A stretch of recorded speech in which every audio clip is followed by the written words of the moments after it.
Rapaz, eu tô aqui no colégio da minha filha olhando aqui a saída das crianças, né? Mas o negócio é muito diferente, viu, mano?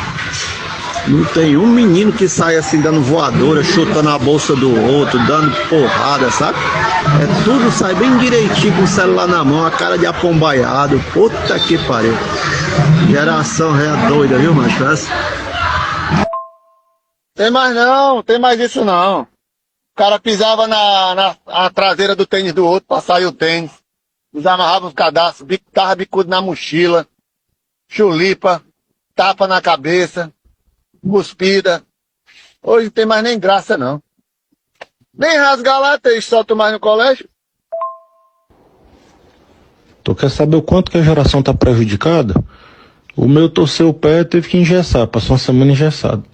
Ninguém desenhou nenhuma piroca no gesso dele. Ninguém.